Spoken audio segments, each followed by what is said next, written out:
네, 안녕하세요. 예스맨입니다. 여러분들의 구독과 좋아요로 이 채널이 유지되고 있습니다. 영상 속도는 1.5배를 추천드리는 바이고요.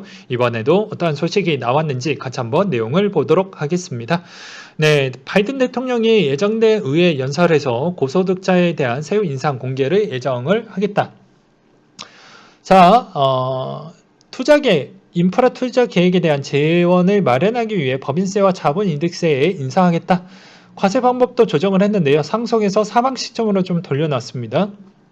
그러니까 즉 조금은 해당 사항이 좀 줄어들겠죠. 그리고 그 다음으로 대통령이 연 40만 달러 이하의 소득자들에게만, 즉 소수죠, 강조를 하기도 했고요. 신규 주택 판매 건수 부분에 있었을 때도 상회했고 상승 추이가 나왔습니다. 즉 경기 회복을 보여주는 수치라고 볼 수가 있겠고요.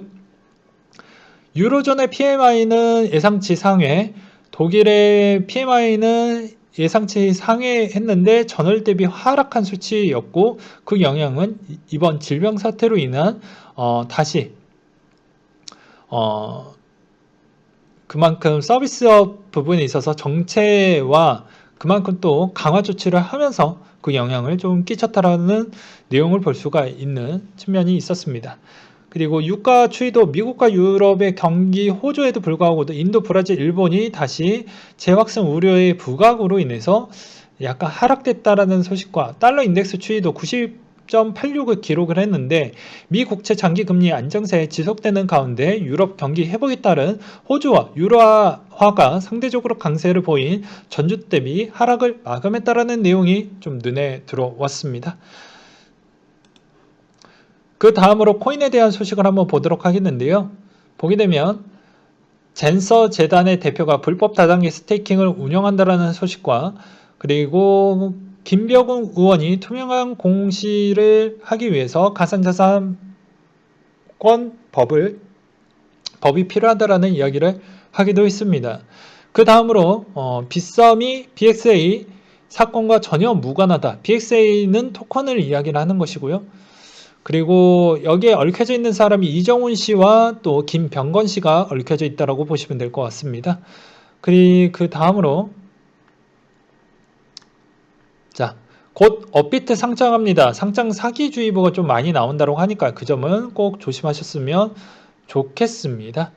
네.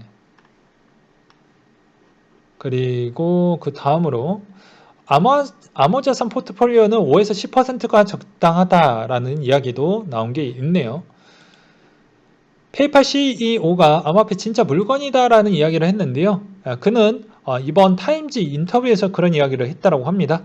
지금으로부터 10년 후에는 현금 사용량이 크게 감소할 것이다. 사람들은 지폐를 사용하지 않을 것이며 디지털 화폐를 출연하게 될 것이다. 중앙은행들은 이런 모든 일들이 일어나기 전에 기존 통화 정책을 제고할 필요성이 있으며, 금융 인프라는 비효율적이며 현대화가 필요하다. 해외 송금에는 최대 일주일이 소요되기도 하며 수수료는 너무 비싸다. 페이팔은 약 6년간 디지털 화폐와 분산 원전 기술 DLT를 연구해 왔으며 암호화폐 통화라고 하기에는 급심한 가격 변동성이 존재했으며 그것이 화폐가 아니라고 생각을 했다. 페이팔이 하고자 하는 일은 암호화폐가 메인스트림에 합류했는지 여부를 지속적으로 확인하는 것이다. 우리는 시장에 수요가 존재하는 서비스가 무엇이든 내놓겠고 향후 규제기관들과 협력관계를 이어나갈 것이다 라는 이야기를 꺼냈는데요. 여기서 포인트는 페이팔 CEO가 왜 이 시점에서 이런 내용이 나왔던 게 되게 절묘하다라는 생각도 들기도 했었고, 한편으로는 우리한텐 등등한 지원군들이 꽤 많이 있습니다. 여기서 더 하락을 하게 되면 이제 평단가에 근접한 회사들이 몇 군데가 있죠. 마이크로 스트래티지, 페이팔, 스퀘어 등등에 있는 친구들이 나서서 또 언론 플레이를 할 것으로 보여집니다. 안 그랬었을 경우에는 또 본인의 평단에 손해가 나올 수도 있겠죠. 그러면 주주총회에서 입장이 난처해질 수 있는 가능성도 있기 때문입니다. 그런 측면으로도 좀 생각을 해보기도 했었고요. 그리고 지난주 코인베이스 앱 다운로드 수의 역대 최고 수치를 기록을 했는데요. 상장 후 이만큼 성장을 해주었던 포인트는 그만큼 코인베이스가 상장되었을 때 상당히 파급적이었고 뉴스 부분과 언론사에서 되게 많이 다루었다라는 게 큰 의미가 있고, 그만큼 홍보 마케팅도 열심히 지출을 많이 해주고 있는 실정이 덩달아서 좀 효과를 보았다 라고 볼 수 있는 대목이었고요. 아마존 도지 결제 승인 요청이 19만 명 이상 서명을 했다라는 소식이 있습니다. 이게 현실화가 되었을 경우에는 더 재미난 현상이 있을 것으로 보여지고요. 국민은힘이 2030 청년들 배신감 TFT 만들기로 했다고 하는데요. 물 들어올 때 역시 표를 어떻게 땡기는지 아는 부분인 것 같습니다. 그리고 부자 증세 비판의 반격에 나선 백악관 상위 0.3%밖에 안 한다. 그래서 이걸 역으로 해석을 해보면 이렇게도 볼 수가 있겠죠. 즉 우리가 주식시장, 코인시장 이 법으로 인해서 아무래도 조만간의 증세로 인해서 조만간의 타격이 좀 크지 않겠냐라는 우려감으로 약간 약세를 보여주기도 했고 코인은 급락이 나오기도 했습니다. 그러다 보는데 현실적으로 제가 어렵다라고 이야기를 했죠. 실질적으로 나왔던 내용을 보게 되면 이 정도면 양호한 부분입니다. 그리고 중국의 인민은행 노동절 연휴 상하이 시민의 디지털 위안화 홍보어워를 지급하겠다라는 내용인데요. 여기에서는요. 근로자의 날이 총 5일 정도 쉽니다. 예, 5일 정도로 쉬어요. 4일인가 5일 정도 쉬는데 어떻게 쉬냐. 그 전주에 일요일, 그 후에 토요일 것을 이렇게 빼서 가지고 와서 이날 평일처럼 일하고요. 이날 뭉쳐서 쉽니다. 그래서 상당히 의미 있는 날이고요. 또 5월 달에는 또 쉬는 날이 또 길어요. 예. 은근히 쉬는 날 많더라고요. 예.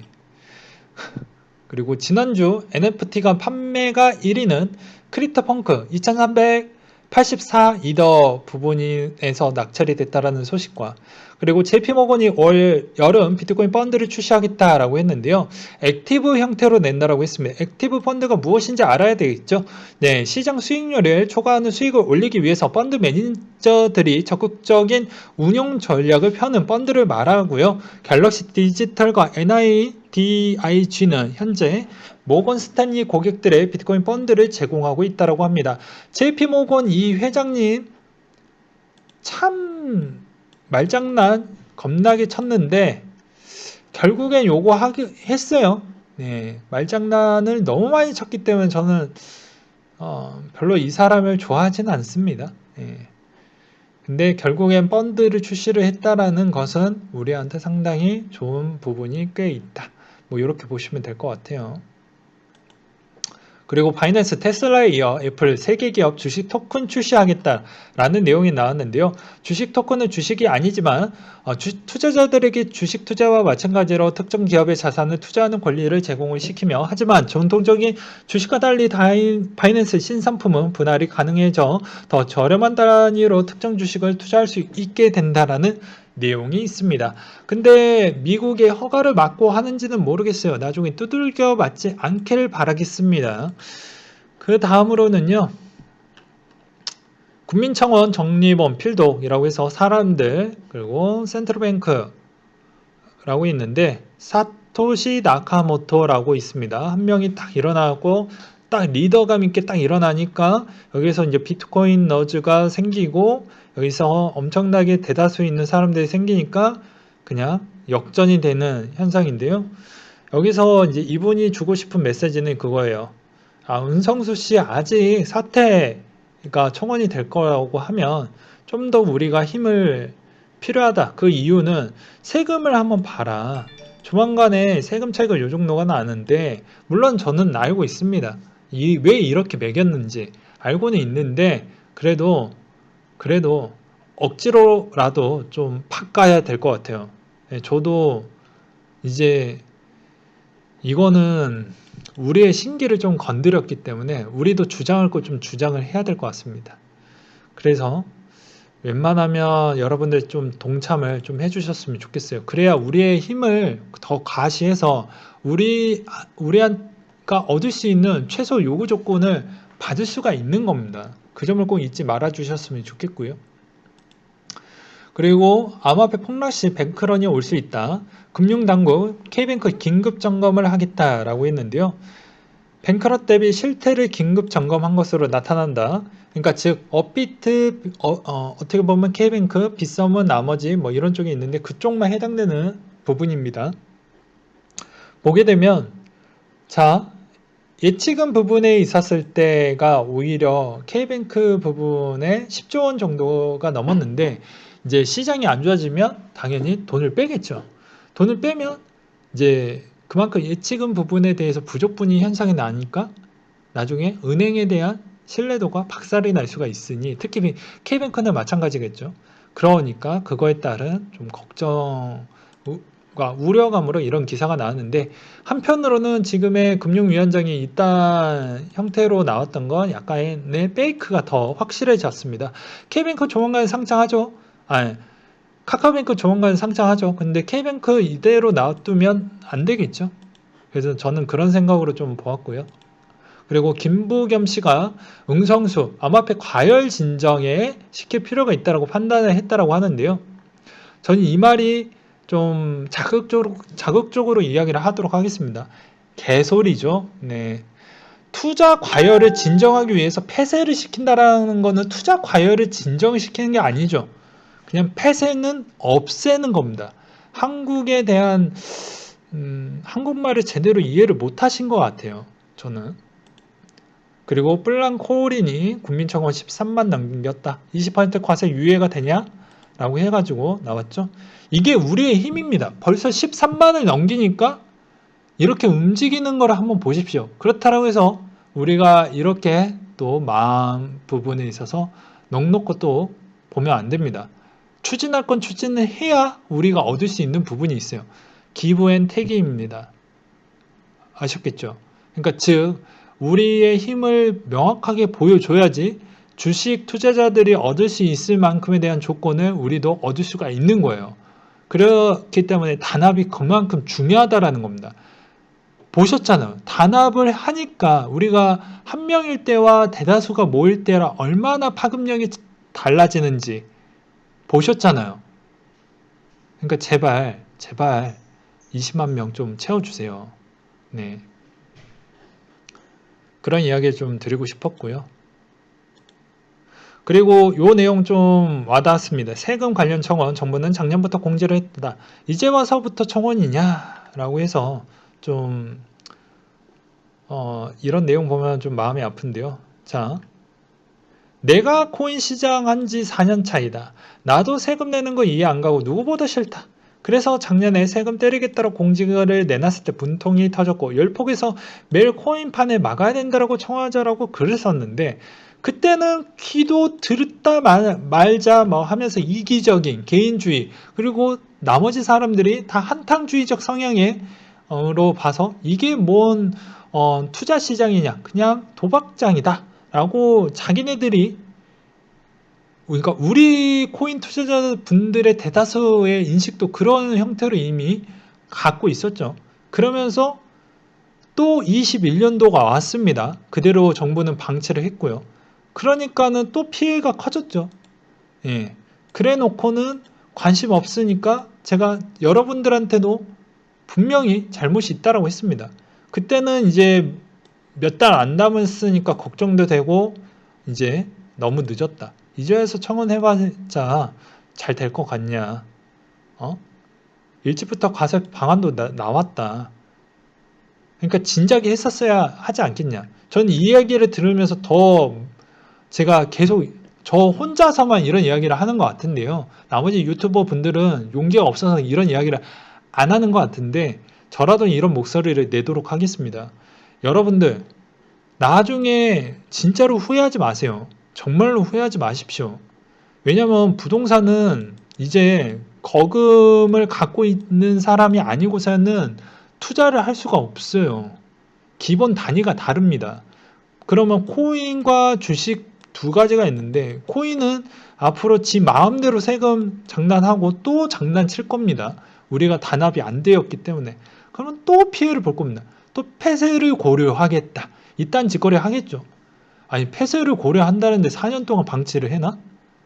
아니 도박판이라고 해놓고서는 카지노 도박판에는 CCTV 다 설치해놓고 그 도박판에 어떻게 보면 그 게임의 룰 법칙도 있고 여러 가지 있고 투자자 보호를 하기 위해서 사기치지 말게끔 카드 게임 할 때도 타짜에서 밑장 빼기도 안 하는데 왜 코인한테는 밑장 빼기 같은 거 해도 방치하고 왜 그럴까요? 조만간에 그 영상을 제가 만들어서 설명을 드리도록 하겠습니다. 매우 공감할 것입니다. 분명히. 그러면 오로지 주식만 하라는 얘기인데 여러분들 주식 하나로 해가지고 빠른 투자 수단 부분이 하나밖에 없다라는 건 여러분들 정말 돈 부분에 있어서 만들어내기 쉽지 않는 거예요. 네. 여러 가지 수단이 많은 게 좋은 겁니다.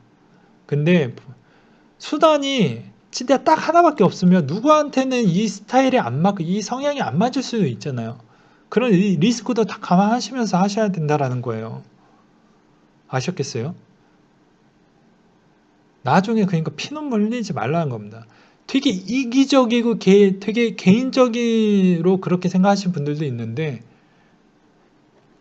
지금에 뭐 많이 올라왔고 그것 때문에 은성수 때문에 아니지 않냐 바이든 효과 때문에 그런 거이지 않냐라고 하지만 제가 그런 이유로 이야기하는 게 아닙니다. 장난을 많이 치니까 그런 거죠. 장난치지 말라는 거예요. 예? 그냥 자연의 순리대로 그냥 이야기를 했으면 제가 이해라도 하는데 장난치지 말라는 거죠. 폐쇄 같은 소리를 아니고 다른 말로 했으면 제가 이해하고 넘어가려고 했었습니다. 근데 폐쇄도 못 시킬 거면서 폐쇄를 한다라는 그 거짓말로 인해서 지금 몇 명이 피해를 봤습니까? 그때 당시 17년도 사이즈와 지금은 다르다니까요. 오히려 이때 만약 폐쇄했으면 21년도 때 이렇게 많이 했던 500만 명이 그만큼 많이는 피해를 봤을 거라고 봅니까? 생각이 없는 거죠. 모질이인 거죠. 금융위 수석이신 분, 수장이신 분이 그딴 소리 하는 게 바람직하다라고 상식적으로 보이십니까? 전 그렇게, 아무리 제 생각에서 짜내도 도저히 납득이 안 됩니다. 납득이 안 돼요. 나중에 또 영상을 만들어서 보여드릴 테니까 제 말이 공감이 안 되는지 한번 보십시오. 그래서 여러분들 요구하실 때 정말로 이번 계기를 시점으로 해서 계속 우리에 대한 목소리와 단합이 잘 돼야 요구할 게 많아지고 얘네들한테 휘둘리지 않고 우리 시장에 대한 생태계를 지켜나가면서 투자 수단과 기대 수익률을 그대로 지켜낼 수가 있는 겁니다. 누가 세금 안 내고 싶다라는 게 아니라 내긴 내지만 합리적인 추이로 내고 싶다라는 것과 장난치지 말라는 거죠. 예? 타짜의 명언 얘기 있잖아요.